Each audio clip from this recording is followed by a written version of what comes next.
Presta a diventare zona logistica semplificata, un progetto che prevede miliardi di investimenti e decine di migliaia di nuovi posti di lavoro. Mentre tornano a salire i contagi in Veneto, i presidenti di regione hanno preso una forte posizione mettendo nero su bianco le proposte da inviare al ministro Speranza per semplificare le regole delle quarantene. Dal 1 febbraio obbligo di Green Pass anche per gli utenti degli uffici pubblici, l'annuncio dell'assessorato ai servizi al cittadino del Comune di Venezia. Forse entro giovedì si avrà il nome del nuovo Presidente della Repubblica, questa è la previsione del senatore veneziano del Partito Democratico Andrea Ferrazzi. Sorpresa e stupore stamane a Venezia, le frecce tricolori hanno sfrecciato nel cielo per lo spot delle Olimpiadi di Milano Cortina 2026. Medici di base, in Veneto è caos, a lanciare l'allarme sono i sindacati dei pensionati che si sono appellati alla Regione affinché risolva al più presto la situazione. Il musical di Red Canziana è il primo spettacolo inedito ad andare in scena dopo la riapertura dei teatri a piena capienza, debutterà al Mario del Monaco di Treviso dal 22 al 25 febbraio.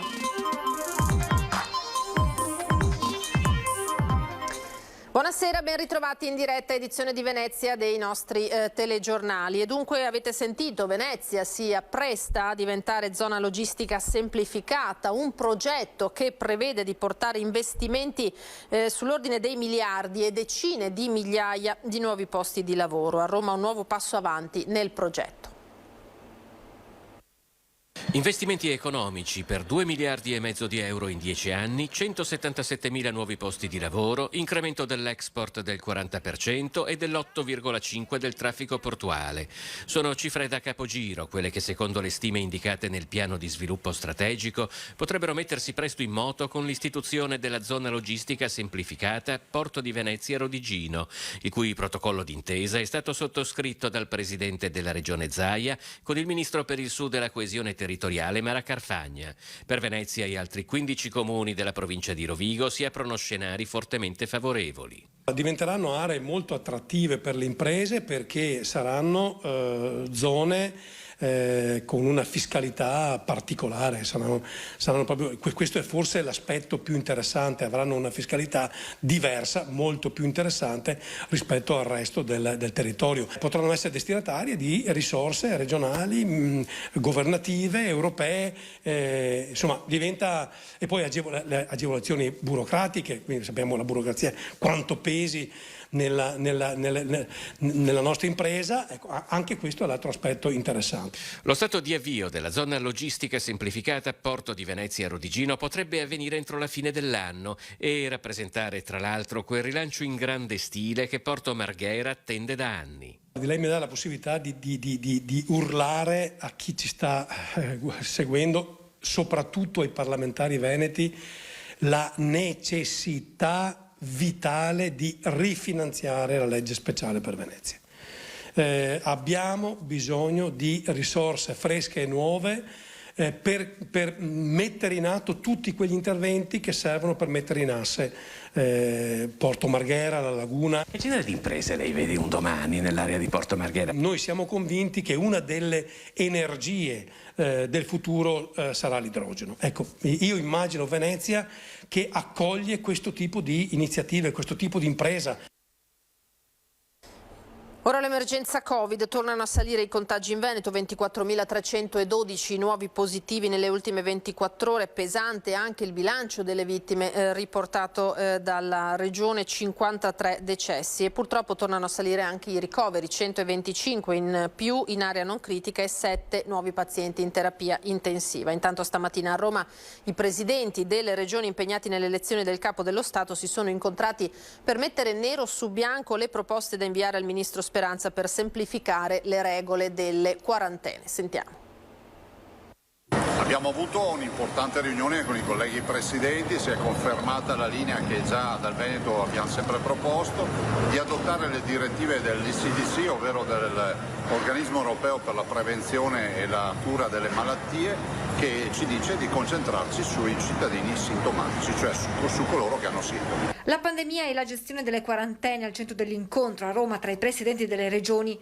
L'obiettivo è quello di arrivare ad una riforma del piano di sanità pubblica. A iniziare dalle scuole, dove come presidenti chiediamo che vengano messi in isolamento solo i ragazzi sintomatici e per il resto si continui con le lezioni. In pratica ragazzi a scuola se non hanno sintomi, e scuole aperte, e evitiamo questa ipocrisia di dire che abbiamo aperto le scuole quando abbiamo migliaia di classi scolastiche in quarantena. Bisogna pensare di togliere la suddivisione delle regioni in colori, continua Zaia, naturalmente mantenendo il monitoraggio sull'andamento dei posti letto in area medica e in terapia intensiva. Il principio generale, aggiunge il governatore, è quello della semplificazione dell'approccio, prendendo atto della mutata realtà che ci dice, ad esempio, che il contact tracing è saltato. Sono solo alcune delle proposte che sono ovviamente riassunte in un documento generale che presenteremo per l'ennesima volta al Ministro della Salute. L'assessorato ai servizi al cittadino del Comune di Venezia informa intanto che con l'entrata in vigore del decreto legge del 7 gennaio, dal 1 febbraio il Green Pass base, ottenibile con tampone negativo, oltre che da vaccinazione e guarigione, è obbligatorio anche per gli utenti degli uffici pubblici. Dal 1 febbraio quindi per entrare in qualsiasi ufficio pubblico, compresi quelli comunali, ogni utente dovrà esibire il Green Pass base o le relative certificazioni. Chi ne sarà sprovvisto evidentemente non potrà entrare. Forse entro giovedì, cambiamo decisamente tema, si avrà il nome del nuovo Presidente della Repubblica Italiana. Questa la previsione del senatore veneziano del Partito Democratico Andrea Ferrazzi nel domino degli accordi tra le varie forze politiche. Si sta discutendo con la massima disponibilità di trovare una persona super partes, cioè una persona che abbia davvero la capacità di unire il Paese. Più che prove di dialogo, accordi di larghe intese. Dopo la fumata nera di ieri sono ore concitate queste in corso tra le varie forze politiche per trovare una convergenza sul nome per la corsa al Quirinale. Nella stessa logica che sta guidando un governo, chiamiamolo pure di salvezza nazionale, visto il PNRR, visto la pandemia, quindi con una logica di larga maggioranza. Ecco, rompere questa larga maggioranza sarebbe un fatto grave, soprattutto sul Presidente della Repubblica. Oggi Letta ha avuto un colloquio costruttivo con Tajani in cui sono stati vagliati alcuni nomi, con l'auspicio di arrivare ad una soluzione equilibrata nell'interesse del Paese. Il Presidente della Repubblica rappresenta l'unità del Paese, il capo delle forze armate, presiede il Consiglio Superiore della Magistratura, cioè ha dei poteri che sono assolutamente centrali nel nostro ordinamento e nella vita quotidiana dei nostri cittadini, ed è per questo che dobbiamo fare davvero ogni sforzo per andare verso l'unità. Stando alle previsioni del senatore veneziano del Partito Democratico Andrea Ferrazzi, con molta probabilità bisognerà attendere ancora qualche giorno prima di sapere, nella successione a Mattarella, chi sarà il nuovo presidente che siederà al Colle. Ora presentare una rosa di nomi con una conferenza stampa, ripeto, ad urne aperte e magari inserendo figure di spicco a livello istituzionale, o li si vuole bruciare, sarebbe anche questo uno screzio istituzionale non secondario, oppure si vuole forzare una mano cercando magari di avere un voto di maggioranza magari risicato sopra il 50% nella giornata di giovedì. Noi questo lo consideriamo un grosso errore. Staremo dunque a vedere cosa accadrà. Intanto ritorniamo a Venezia, dove questa mattina con grande sorpresa le frecce tricolore hanno sfrecciato nel cielo per lo spot delle Olimpiadi 2026.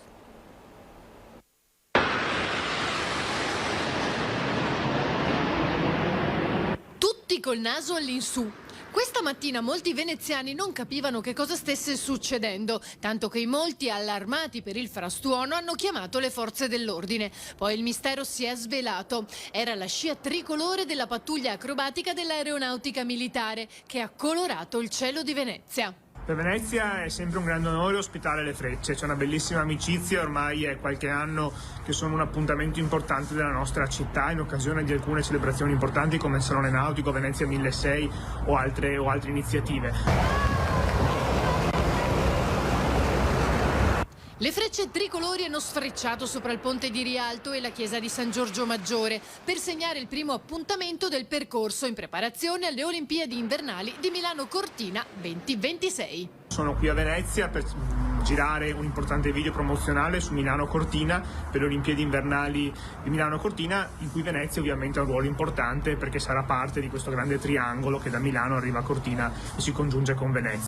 Riprese che saranno trasmesse nel corso della cerimonia di chiusura delle Olimpiadi di Pechino di prossima apertura. Le Dolomiti e più precisamente Cortina saranno sede dello sci alpino femminile e delle discipline di bob skeleton e slittino. Le gare olimpiche si svolgeranno tra il 6 e il 22 febbraio 2026. Torniamo ora ai temi sanitari, parliamo di medici di base perché in Veneto è il caos a lanciare l'allarme i sindacati dei pensionati che si sono dunque appellati alla Regione. Carenza di personale, pensionamenti, mancato cambio generazionale. In Veneto è caos con i medici di base e a pagarne le conseguenze maggiori sono soprattutto gli anziani. L'allarme arriva dai sindacati dei pensionati, CGIL, CISL e UIL, preoccupati perché consapevoli dell'importanza di questa figura per un anziano. Vedersi costretti a fare chilometri per raggiungere un medico nuovo che non conoscono, difficoltà nel trovare un appuntamento in tempi rapidi o in tempi sostenibili, sta creando una situazione che non può essere lasciata così senza una soluzione anche temporanea. Queste difficoltà, accentuate dalla pandemia, dicono i sindacati, si sopperiscono sulla carta aumentando il bacino di ogni medico di base da 1.500 a 1.800 pazienti. È un allarme che noi abbiamo lanciato e chiediamo alla Regione di intervenire, denunciando anche contemporaneamente l'assenza e gli errori di programmazione da parte della Regione Veneto, che è una delle regioni che ha meno investito sulla formazione dei medici di base, per cui ci troviamo con una grandissima carenza.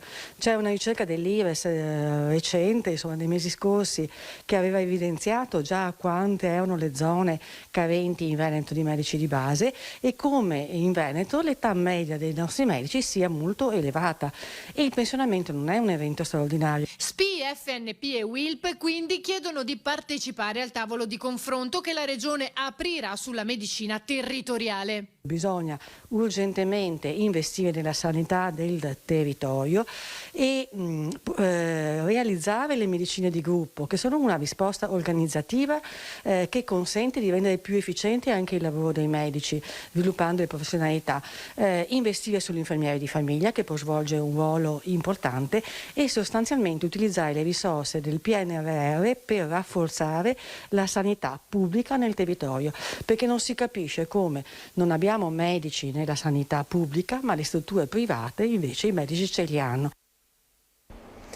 No alle liberalizzazioni selvagge del trasporto pubblico non di linea come taxi ed NCC, il noleggio con conducente. È una mozione del Partito Democratico Veneto che chiede condivisione anche alla maggioranza in Consiglio regionale.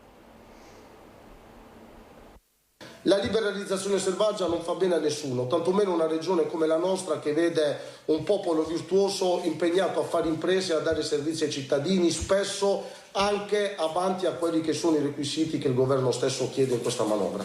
Quello del consigliere regionale del Partito Democratico Jonathan Montanariello è un no netto a ciò che definisce una liberalizzazione selvaggia del trasporto pubblico non di linea, come taxi, NCC, persino gondole in un territorio particolare come quello del veneziano.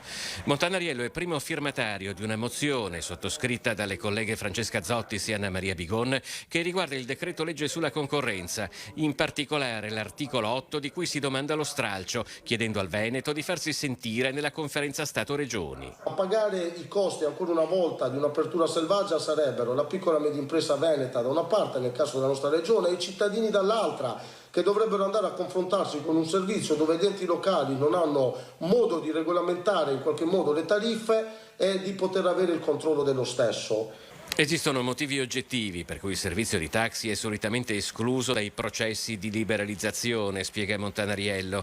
Le tariffe sono fissate da un ente terzo e si tratta di una prestazione obbligatoria, visto che gli operatori hanno il dovere di rivolgersi a un'utenza indifferenziata. L'apertura selvaggia rischierebbe di infliggere un duro colpo a quella che è la nostra piccola e media impresa, i nostri imprenditori su un settore delicato che già sta subendo fortemente all'80% in alcuni casi di quelli che sono i suoi business di mercato un colpo legato alla pandemia, una manodopera specializzata che rischiamo che possa essere persa se gli stessi si dedicano ad altro. Nessuno è contro la libera concorrenza, chiude l'esponente del PD.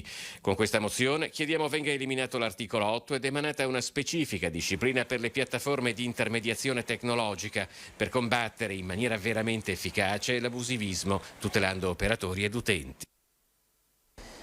Al via da domani l'attività del nuovo punto tamponi di Chioggia. Grazie alla sinergia tra ULSS 3 Serenissima, Comune e Autorità Portuale è stato possibile realizzare in 7 giorni una nuova struttura capace di rispondere alla richiesta del territorio. Si trova in via Maestri del Lavoro 50 al porto di Chioggia. Le prenotazioni si sono aperte nel pomeriggio con impegnativa del medico o del servizio di igiene e sanità pubblica. Voltiamo pagina, premio del ricordo Norma Cossetto consegnato nei giorni scorsi alla Regione del Veneto, di seguito le motivazioni.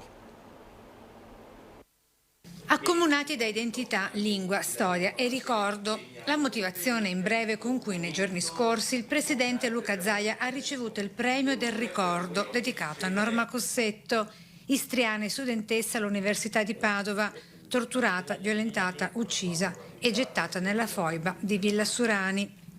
Il riconoscimento alla Regione assegnato dall'Associazione Nazionale Venezia Giulia Dalmazia a Palazzo Ferrofini a Venezia. Fin dai tempi della Serenissima, la Regione Veneto proiettata verso gli italiani dell'Adriatico orientale, a migliaia dei quali ha fornito accoglienza dopo l'esodo. Grazie a voi. Assegnata inoltre una targa al Presidente del Consiglio regionale, Roberto Ciambetti, a sigillo del riconoscimento dell'impegno di tutta la Regione del Veneto in questo ambito. Perché la Regione Veneto in tutti questi anni, anche prima della giornata del ricordo, che poi è diventata legge nazionale, ha lavorato sempre per mantenere e migliorare la storia e la cultura, ricordando l'Istria, Fiume e Dalmazia, che facevano parte di un unico mare Adriatico che univa le genti e non le divideva. È il primo spettacolo inedito ad andare in scena dopo la riapertura dei teatri a piena capienza. Debutterà al Mario del Monaco di Treviso dal 22 al 25 febbraio. Stiamo parlando del musical di Red Canzian Casanova Opera Pop, che ha visto la prima assoluta a Venezia al Teatro Malibran.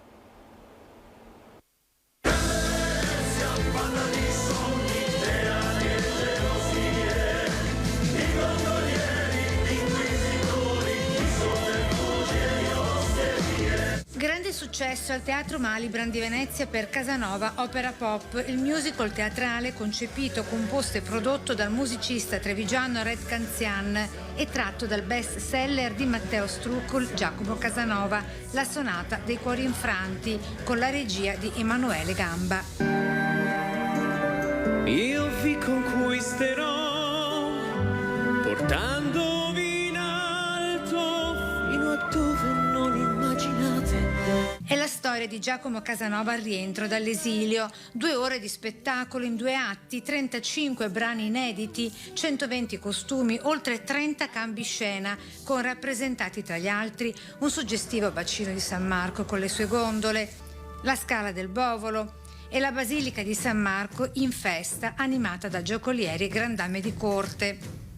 Nella parte di Giacomo Casanova il talentuoso Gianmarco Schiaretti, già protagonista in Notre Dame de Paris e Giulietta Romeo.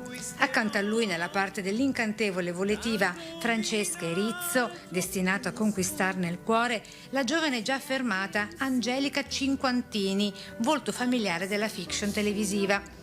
Red Canzian, sebbene fortunatamente fuori pericolo, ancora ricoverato in ospedale, ha voluto comunque presenziare alla prima con un toccante saluto.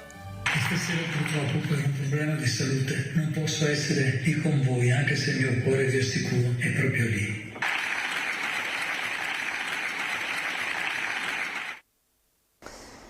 Ci fermiamo qui per questa sera, grazie per essere stati con noi. Tra poco le previsioni del tempo per domani e di seguito naturalmente l'edizione di Treviso. Arrivederci.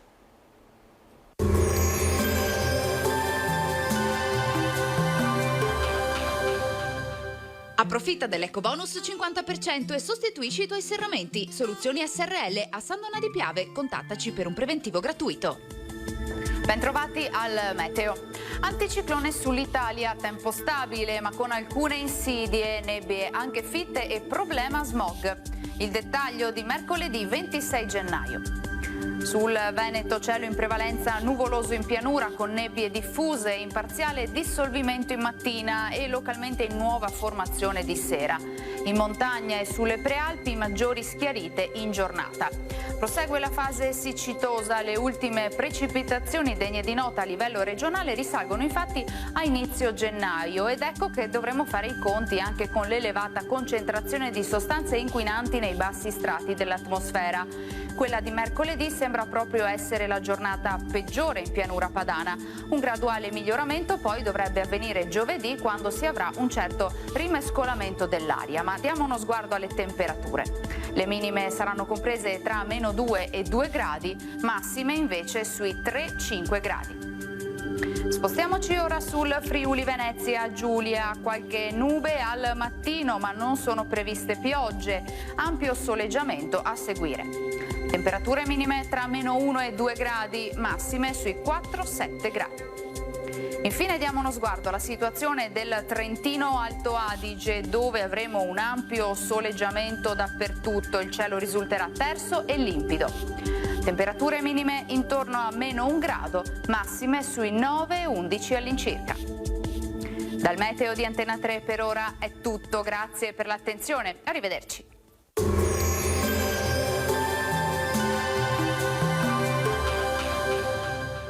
Approfitta dell'ecobonus 50% e sostituisci i tuoi serramenti. Soluzioni SRL a San Donà di Piave. Contattaci per un preventivo gratuito.